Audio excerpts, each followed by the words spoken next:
Makan manggis, manis rasanya. Saksikan sampai habis, biar tidak ketinggalan berita. Terima kasih. Inilah pernik-pernik potret tahunan Kembang 1 SJY di RRGM Palembang tanggal 11 sampai 17 Oktober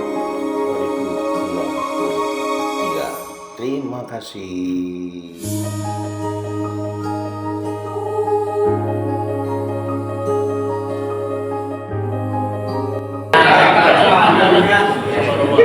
Jadi begini.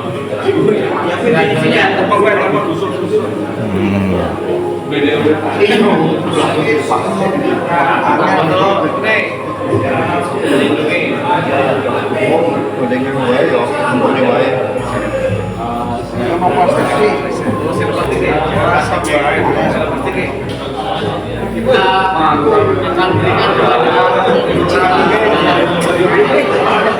Iku kan jagone sapa kuwi kan? Jago sekali ayam samu. Ayam samu. Ayam jagolan. Ayam samu. Ayam setawa.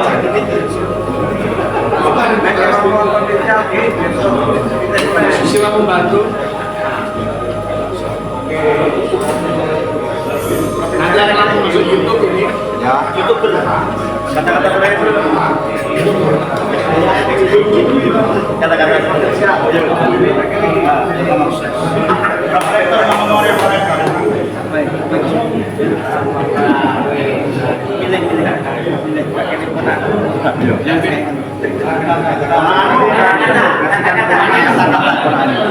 saya akan kasihkan saudaraku, orangku yang paling muda, dia bekas musuhku, jadi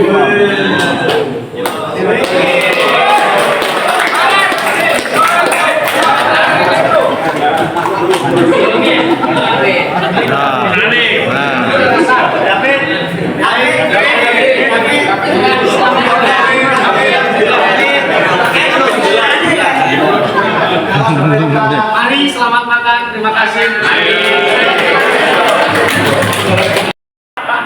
Satu juta ya itu ya.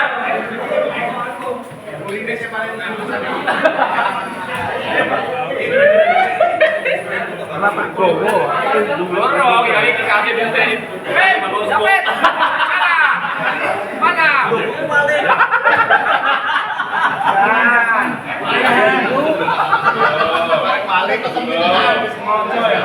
Rambutnya, lihat tuh. 3, 2, 1. Yeay. Dipamerkan teman kenal gitu. Putar aja. Iya, putar.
dan Putera dan Roh Kudus. Amin. Rahmat dan damai sejahtera dari Allah Bapa dan dari Putranya Yesus Kristus dalam Roh Kudus bersamamu. Dan bersamamu. Para konfrater yang terkasih, selamat siang. Selamat siang. Mari kita siapkan perayaan Ekaristi ini pertama-tama dengan mohon ampun dan belas kasih Tuhan agar kita pantas menyambut tubuh dan darahnya. Kita siapkan 179. Tuhan Yesus Kristus, Engkau diutus untuk menyembuhkan orang yang redam hatinya. Tuhan, kasihanilah kami.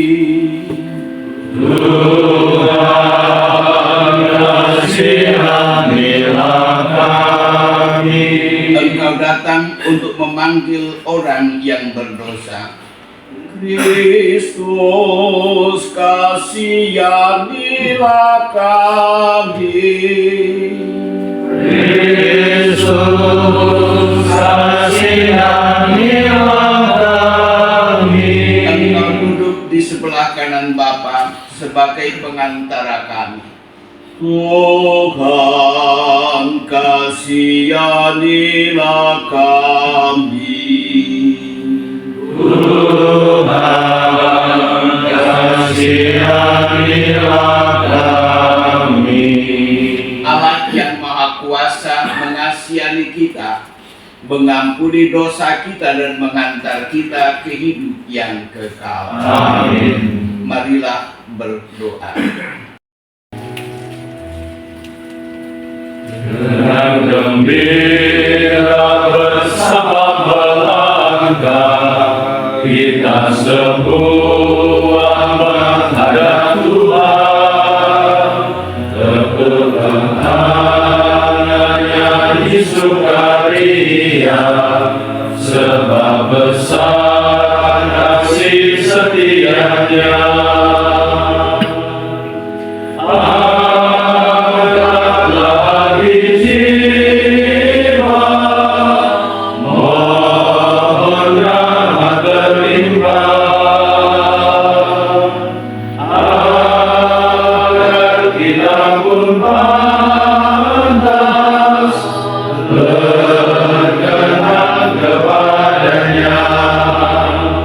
Satukan kami umat-Mu ya Tuhan, dalam Kristus jadi satu warga, hingga kami sehati dan sejiwa memuliakan nama-Mu Tuhan. Bapa dan Putera dan Roh Kudus. Amin. Semoga rahmat Tuhan kita Yesus Kristus, cinta kasih Allah dan persekutuan Roh Kudus selalu bersamamu Dan bersama rohmu. Para konfrater yang terkasih, ada sebuah kutipan yang menurut saya juga terkenal, yang bunyinya notisi Alton dari seberang pulau yang jauh, yang artinya kurang lebih mengenali diri dengan baik supaya bisa dapat berbuat lebih baik di dalam hidupnya. Maka kalau kerajaan Allah itu diumpamakan sebagai undangan perjamuan pesta, segenap perjuangan hidup kita, panggilan dan juga karya kita, juga retret kita, juga mengusahakan supaya hidup kita lebih baik, supaya kita juga layak dan pantas untuk ikut serta di dalam undangan perjamuan itu. Mari kita siapkan hati kita. Saya mengaku kepada Allah yang Maha Kuasa dan kepada saudara sekalian bahwa saya telah berdosa dengan pikiran dan perkataan, dengan perbuatan dan kelalaian, saya berdosa, saya sungguh berdosa. Oleh sebab itu saya mohon kepada Santa Perawan Maria, kepada para malaikat dan Roh Kudus, dan kepada saudara sekalian, supaya mendoakan saya pada Allah Tuhan kita.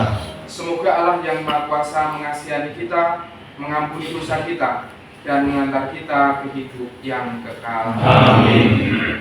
Frater yang dikasihi Tuhan, selamat siang.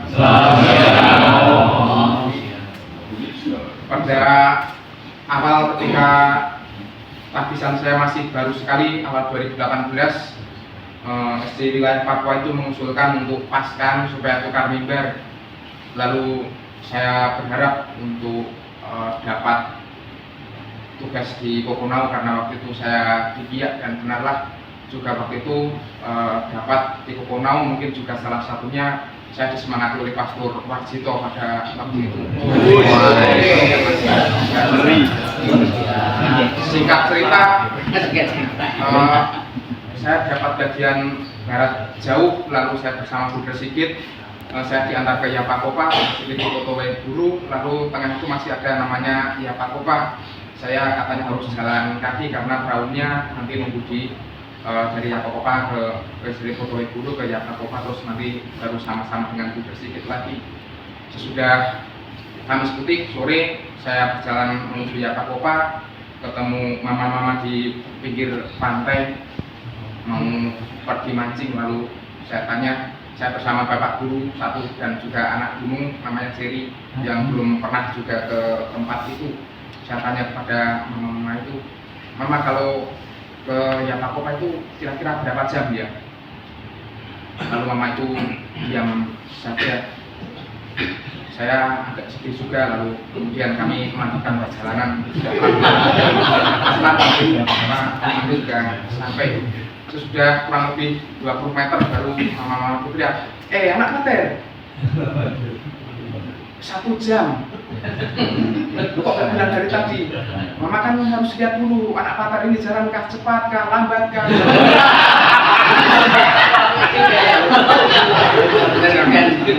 Lalu saya juga terganggu ya. Ternyata kalau seperti ini saya 1 jam akan sampai, dan kami dengan semangat akhirnya pulang. Cara berjalan, cara hidup dengan baik itu pasti juga akan sampai dengan baik. Kalau istilah Jawa dalam bukunya Romo Mati Susino juga Romo Estejong itu yang menerjemahkan ajaran Jawa bunyinya kawat jiwo atau mangertosi apaipun piyambak supaya dapat melakukan tugasnya, hidupnya dengan lebih baik. Dan ini dikisahkan mungkin yang pecinta pewayangan tahu sekali dalam kisah Wahyu Romo itu ada 8 unsur alam semesta yang membuat manusia sempurna sehingga Wibisono waktu itu dapat mukso dengan dan jiwanya terangkat masuk ke surga atau ke alam keabadian semacam itu. Tapi yang singkat kurang lebih etika Jawa berjalannya 30 sampai bisa kepada pakaian kebaikan itu, yaitu etos logos patos, bukan hanya mereka dapat bicara, tapi etos itu cara hidup yang baik atau etika hidup yang baik. Sehingga kalau kita misalnya mengatakan kepada umat, mengatakan kepada kaum pater memang sudah didasari dengan hidup yang baik, kita harus mendekatkan diri kepada Tuhan. Nanti umatnya ini ngomong sendiko dawuh dari lahir terusing batin. Tetapi kalau seandainya mungkin ya cara hidupnya tidak baik lalu mengatakan kepada kaum paternya, kepada umat, kita harus senantiasa mendekatkan diri kepada Tuhan. Mungkin kata-kata ini sendiko dawuh Pak Dukoromo lahirnya tapi batinnya halah potongan. Lalu juga yang kedua adalah logos, bagaimana bersabda, bagaimana berkata-kata, memilih diksi yang baik, memilih kata-kata yang baik supaya lawan bicara kita itu merasa dihormati ketika berbicara dengan kita, ketika kita berbicara dengan umat juga hidupnya merasa kita bukan, hidupnya merasa terberkati. Dan juga yang terakhir adalah patos, bagaimana apa yang kita ucapkan, apa yang kita pikirkan, apa yang kita laksanakan itu tidak ngawang-ngawang, tetapi semuanya membumi, semuanya masuk akal dan juga dapat dilaksanakan dengan baik. Dan kalau itu disatukan lagi dengan satu kutipan Pastores Davus Povis sehingga sekolah itu, kalau itu semua dipunyai dan dimahkotai dengan kerendahan hati, kita akan dapat berrelasi dengan baik dengan siapapun, terutama umat Allah. Dan pada saatnya bila Tuhan mengatakan saat ini juga kamu harus siap untuk ikut ke perjamuan, kita bisa mengatakan siap tidak hanya di bibir tetapi juga sungguh di dalam hati kita dimahkotai dengan pakaian kebaikan. Mari kita berkali iman kepercayaan kita. Aku percaya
wujud misa pada siang hari ini. Yang pertama tentu untuk mengucap syukur atas selesainya retret kita gelombang yang pertama.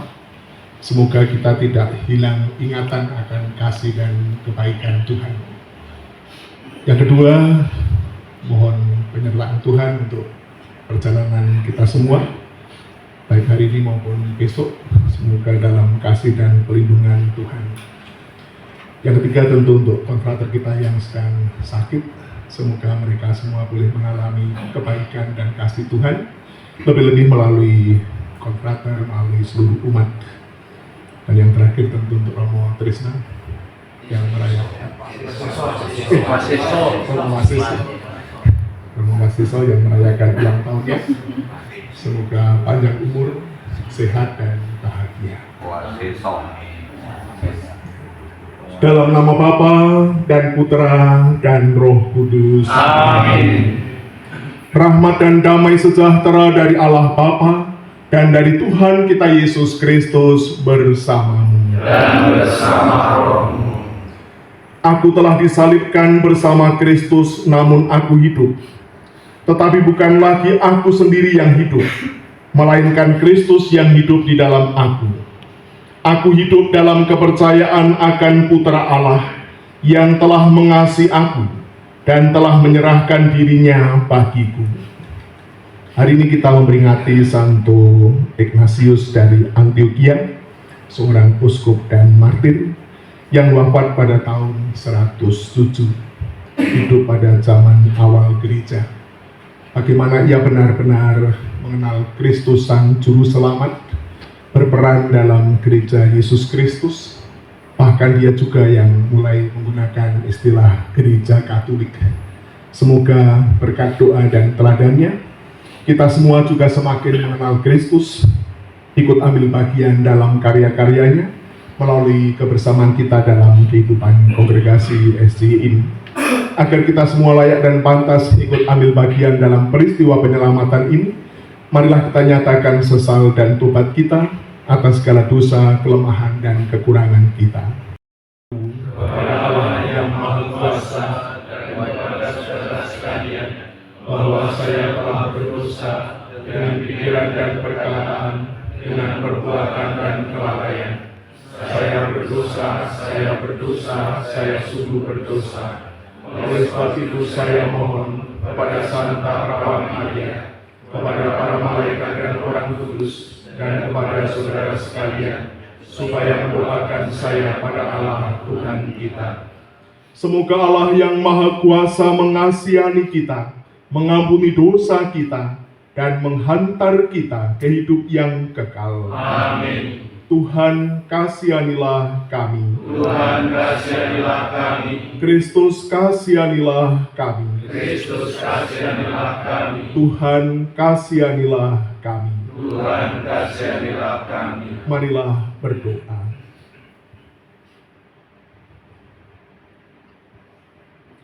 Allah Bapa Maha Kuasa dan Kekal, Engkau menghiasi tubuh kudus gerejamu dengan kesaksian iman para martirmu yang suci.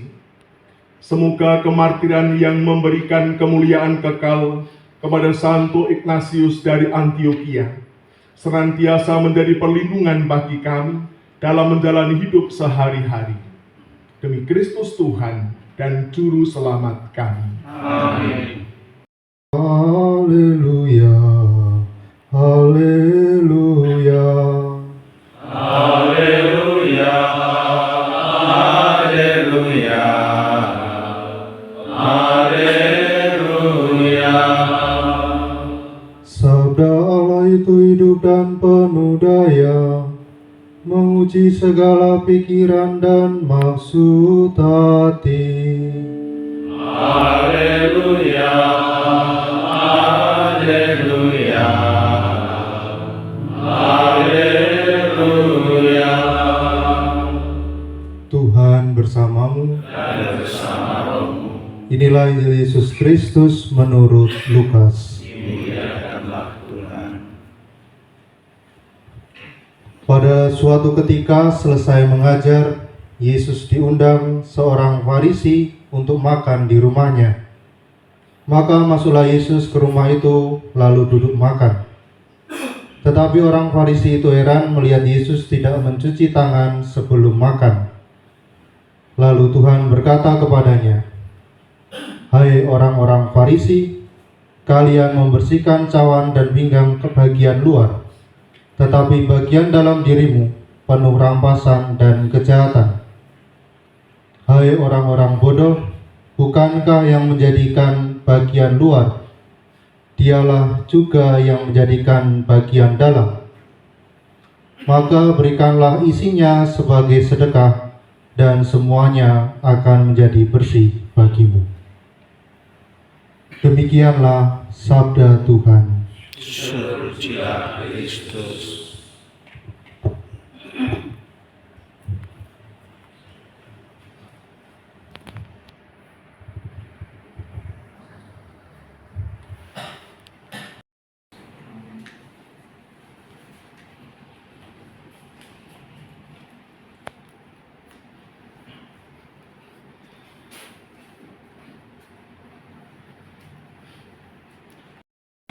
Ketika saya dulu menerima pelajaran dari Romo Haryo tentang perjanjian baru khususnya sinoptik, itu ada keraguan-keraguan dalam diri saya. Opo benar yang dikatakan itu? Opo benar Markus itu ingin menyampaikan itu? Kok Lukas ingin menyampaikan ini padahal ceritanya sama?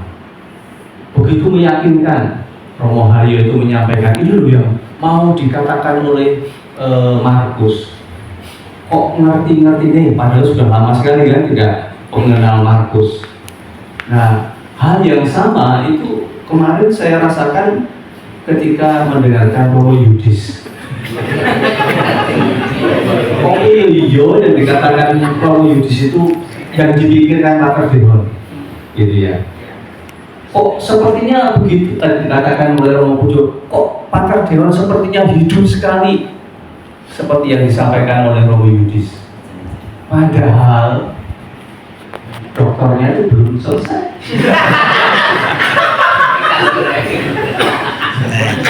Dan waktu di Brussel juga saya kira tidak khusus studi tentang Pater Dehon ya. Di Roma juga baru berapa bulan di Roma. Kok iso? Ya. Kok iso menyampaikan tentang Pater Dehon begitu hidup? Jangan-jangan karangannya dewi. Tetapi pada konfrater saya sangat yakin bahwa saya sangat yakin Romo Yudis itu tidak menipu kita, tidak menipu kita.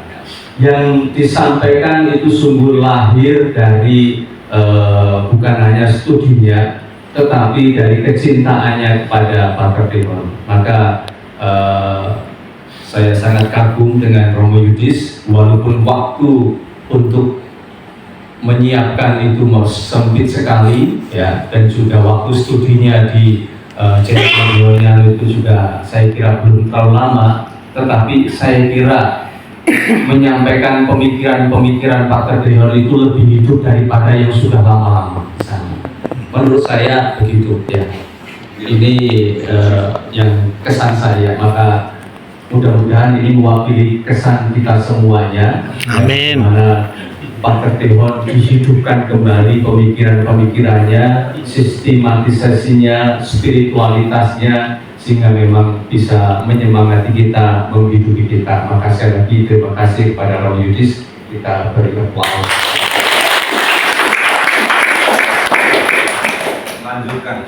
Lanjut. Lalu tentu saja juga Romo Yudis ketika berbusa-busa menyampaikan semuanya itu mempunyai harapan untuk kita semuanya. Ya, ini supaya kita bisa selalu ditekankan berjalan bersama. Lalu ketika berjalan bersama itu juga bertransformasi. Saya sangat rindu mendengarkan cerita-cerita, kisah-kisah dari umat yang bercerita tentang keindahan para konfrater yang ada di paroki maupun di tempat kerja. Itu sangat membanggakan. Saya banyak mendengar itu. Hanya juga kadang-kadang sedih kalau mendengar misalnya, maaf sedikit menyinggung ya, Bu, kami itu diberi Romo Projo saja daripada SC yang itu. Ini menyedihkan sebetulnya, walaupun sedikit mungkin agak minor ya, membicarakan yang lain, tapi ungkapan itu pernah disampaikan, ya, pernah disampaikan. Maka ini kadang-kadang menyedihkan. Harapannya supaya kita sungguh-sungguh setelah menerima semuanya ini sungguh bisa bertransformasi, kemudian juga membuat kisah-kisah indah yang lahir dari umat yang kita layani, orang-orang yang kita layani. Saya kira itu harapan kita semuanya. Sekali lagi terima kasih dan propisiat untuk kita semuanya. 1, 2, 3, Romo Budi nggak bahagia.